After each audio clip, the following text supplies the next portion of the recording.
फरमाएसि, ला तजहर नथो फरमाएसि, ला तुहरिक थो फरमाएसि। 3 नंबर माना ज़ुबान बि चोरणी कान्हे जेकॾहिं क़ुर शरीफ़ को पढ़ी रहियो आहे त।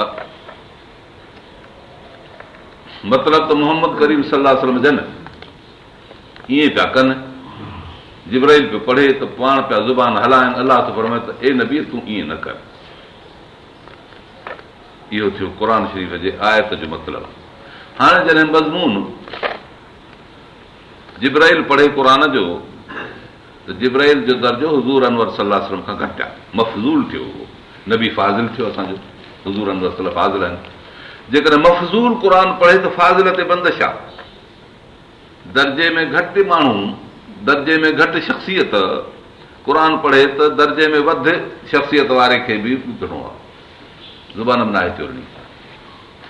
ऐं हुज़ूर साईं जन खे अलाह ताला मनो फरमायो त पोइ जॾहिं फाज़िल पाण बि पढ़े, सैयदना मोहम्मद रसूलुल्लाह सल्लल्लाहु अलैहि वसल्लम पाण बि क़ुर पढ़े त जेके मफ़ज़ूल आहिनि, सिद्दीक़ अकबर जहिड़ा या ॿिया माण्हू, उहे कीअं था क़ुर पढ़ी सघनि? नबी उन्हनि ते बि बंदिश आहे। नबी क़िराअत कंदो त पोइ ॿियनि जी क़िराअत बंदि आहे। बसि मफ़ज़ूल जे क़िराअत ते जॾहिं नबीअ खे बंदिश थी विधी वञे त नबीअ जहिड़े फाज़िलस जे क़िराअत सां मफ़ज़ूल ॿिया आहिनि उहे कीअं पढ़ंदा? तंहिं करे इमाम जे पुठियां क़ुर शरीफ़ निमाज़ में पढ़णु मना बंदि आहे। इहो आहे इस्तदलालुल क़ुर बिल क़ुर, क़ुर सां दलील आहे।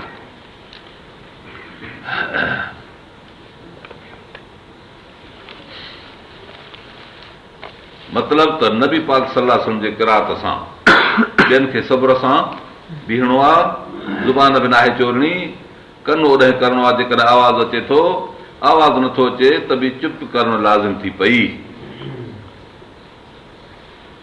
हीउ त साईं क़ुर शरीफ़ जे दर्जे ते मसइले जो तशरीह आहे।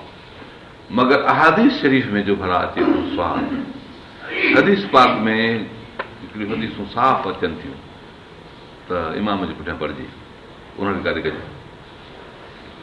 इहो हिकिड़ो सुवाल। हदीस शरीफ़ आहे, अली बिन हसन रिवायत थो करे पियो,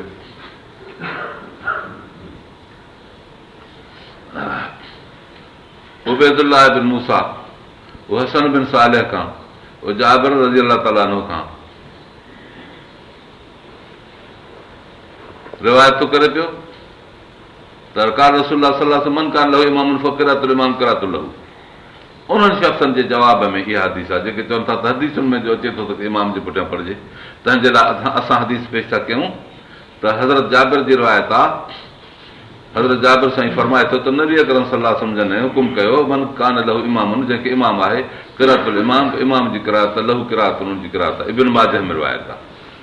तहज़ीब तहज़ीब हिकिड़ो किताब आहे अस्मा रिजाल जे जरह तादील जो 88 सिफ़े में उते अचे थो हसन बिन सालिह 100 हिजरीअ में ॼाओ आहे, अबू ज़ुबैर 128 में वफ़ात कई आहे। जॾहिं त हसन बिन सालिह जी उमिरि 28 वरिया हुई। अबू ज़ुबैर 128 में वफ़ात कई आहे, माना 100 हिजरीअ में ॼावल हिकिड़ो रावी, 128 में हुनजो शेख वफ़ात करे थो ॿियो रावी, तंहिंजी माना त 28 वरनि वारे उमिरि ताईं जवान थियण खां बाद 10-15 साल थियनि था माण्हू जा रिवायत जे खणण जा, उन में तो पंहिंजे शेख सां मिलियो आहे न अबू ज़ुबैर सां। जेके चवंदा आहिनि त इहा रिवायत मुनक़तौ आहे, उन जे लाइ इहो जवाबात मुनक़तौ कान्हे, ॿई हम असर आहिनि। मुस्लिम जे शर्तनि ते इहा सनत मौजूदु आहे। इमाम मुस्लिम चवंदो आहे त जेकॾहिं ॿ रावी हम असर हुजनि, हिक दौर में हुजनि, त बसि इहा रिवायत सही आहे, मुतसिल आहे, मरफ़ू जो दर्जो रखी। हिकिड़ी रिवायत जंहिंमें आयो त इमाम जे पुठियां पढ़णो कोन्हे, हज़रत जाबिर जी रिवायत।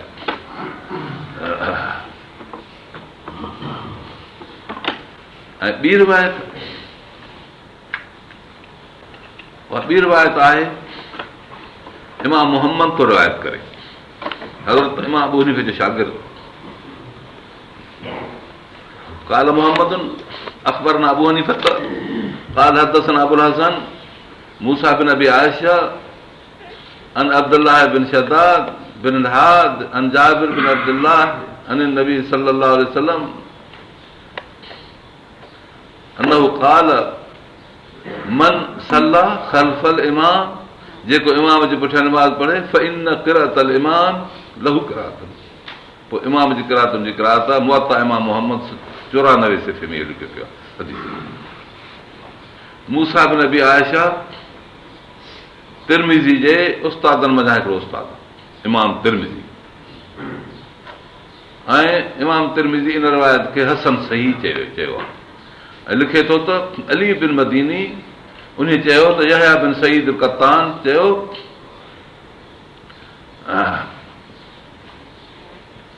सुफ़ियान सौरी इन हदीस खे बहितर चवंदो हो ऐं मूसा बिन अबी आयशा ते तारीफ़ कंदो, ख़ैर जा लफ़्ज़ ॻाल्हाईंदो, चवंदो तमामु वॾो माण्हू आहे।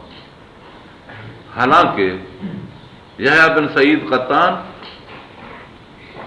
अली बिन मदीनी इहे जरह तादील जा इमाम आहिनि। सुफ़ियान सौरी ज़बरदस्त माण्हू आहे। 168 सिफ़े में सूरत क़यामत जे तफ़सीर में इमाम तिरमिज़ी पंहिंजे तिरमिज़ी में रिवायत आंदी आहे। हिकिड़ो रावी, ॿियो रावी हिन में अब्दुल्लाह बिन शदाद आहे जेको बुखारी जो शेख आहे। 407 सिफ़े में बुखारी में रिवायत जेका अचे थी उते हे उस्ताद आहे हिन जो जेका रिवायत करे थो बुखारी इन खां।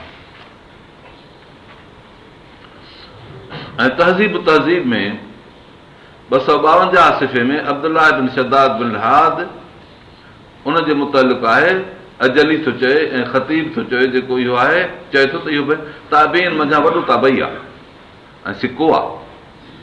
अबू ज़ुरा निसाई उहे बि चवनि था त इहो वॾो सिको आहे। ऐं इब्न साद उहो थो चए त इहो हदीस में सिको आहे।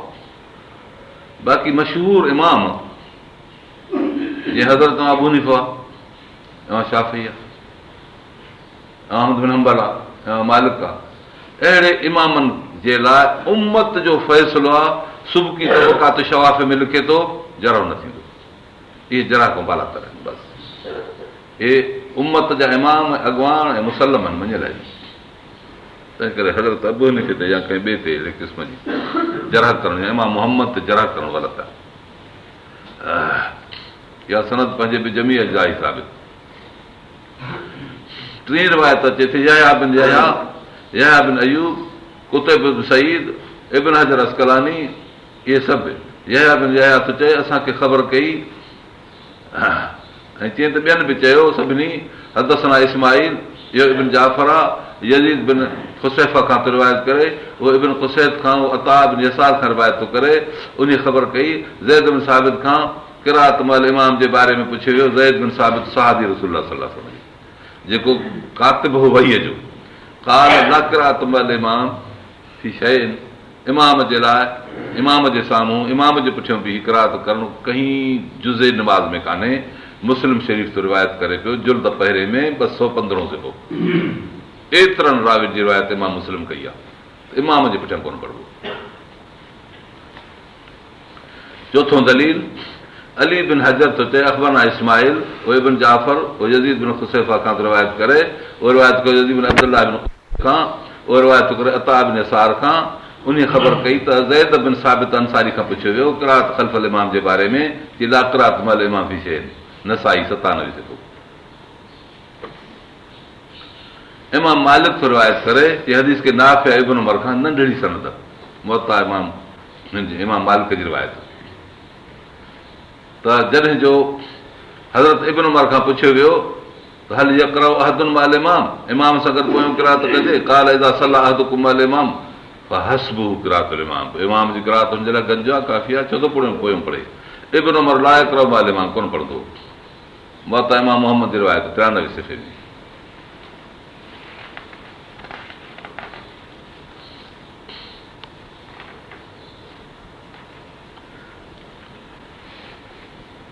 बाक़ी ॻाल्हि आहे हीअ त हिकिड़ी हदीस अचे थी तंहिंमें क़िराअत इमाम जे मुतलिक़ अचे थो बसि। उहा हदीस अला सलात अला फातिहतिल किताब। निमाज़ फातिहा खां सवाइ न थींदी आहे। तंहिंजूं सूरतूं आहिनि टे।